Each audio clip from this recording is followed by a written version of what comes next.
Welcome back, Shapeshifters. Today's episode is all about the mysticism and magic of African American line dances. So let's get into it.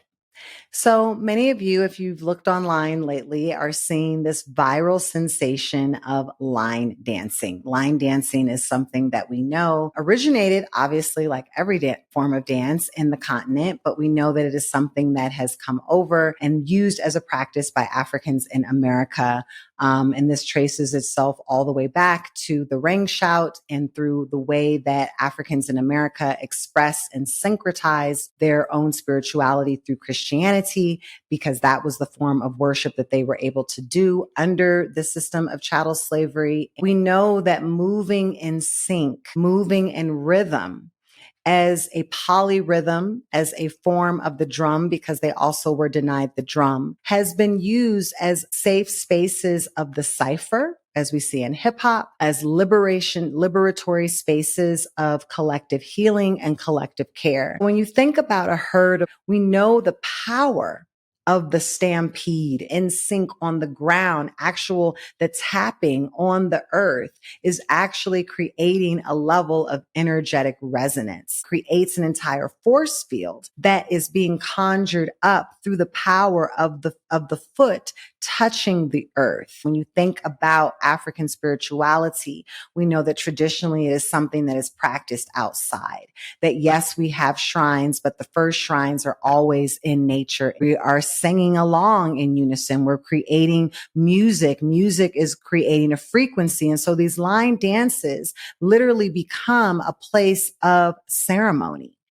And so the fact that we are now living in this 2025 timeline, the year of the 9, the year of death and rebirth, when you look at the numerology of what 2 plus 0 plus 2 plus 5 equals, the year that in the Yoruba calendar, we have been taught that this year we need to be protecting our ori, protecting our mental health, living in a fascist regime where we are seeing changes in the political and economic climate that we've never seen before. And all of this is creating this sense of chaos. The head chief in office in America is literally the king of chaos. His role is to distract and create spaces of disorientation, the thing that gets you dizzy off the course. And also at a space where you hear Africans in America saying very loud and clear, listen, we've been the canaries in the coal mine.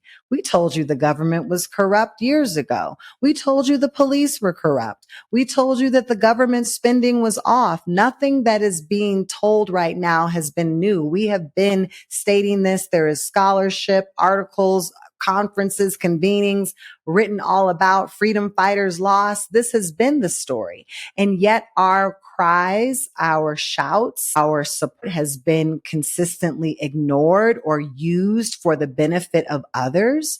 And so many Africans in America are saying, you know what? We're going to sit this one out. We're going to sit this one out. We're going to let y'all do your thing. We see you out there on the front line, on the picket line. Go girl, get it. But, yeah, I'm going to sit this one out, because when I was on the front line, I looked to my left, I looked to my right. I didn't see you, boo. And so now I'm going to reclaim my time and I'm going to reclaim my power. And in that reclamation, we also see African Americans in the South, when we have to pay homage to the South, because we know that this is always been the cultural and spiritual center of African American expression. And it is no coincidence that these are the people claiming space, taking space in the outdoors, recreating the ring shout, recreating the ceremony in the dirt, right? On the red clay earth of the South, these places that have been spaces of degradation and exploitation of the earth and natural resources and chattel slavery and stealing land from Native Americans and bloodshed.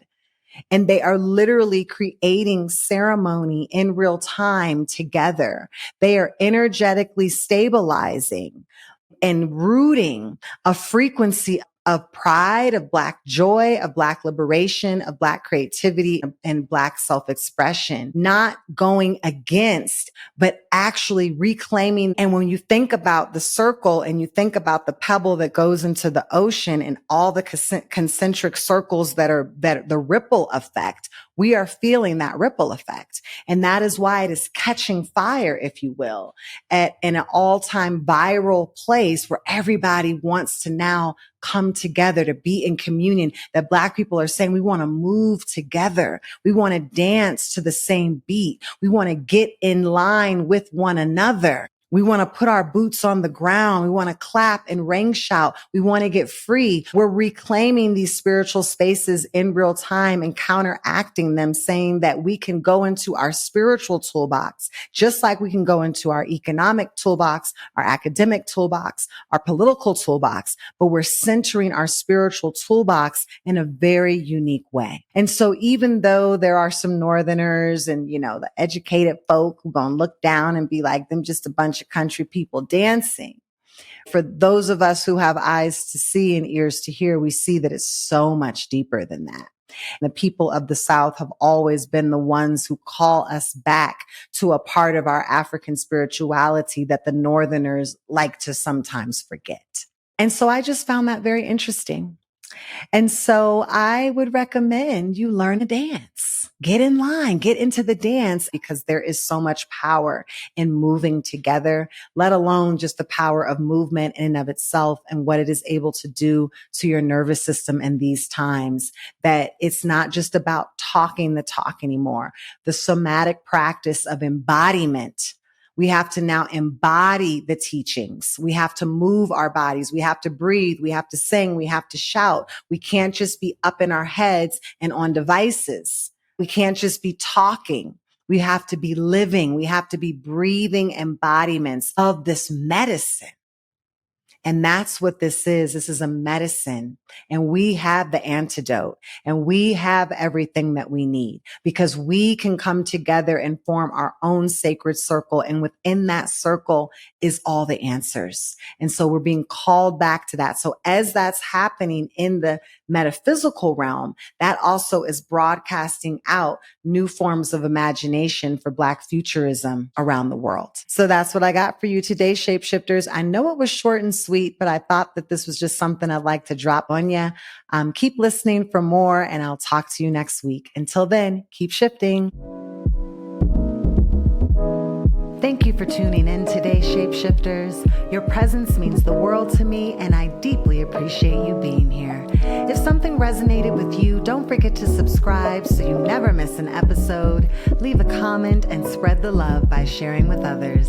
Until next time, keep shifting.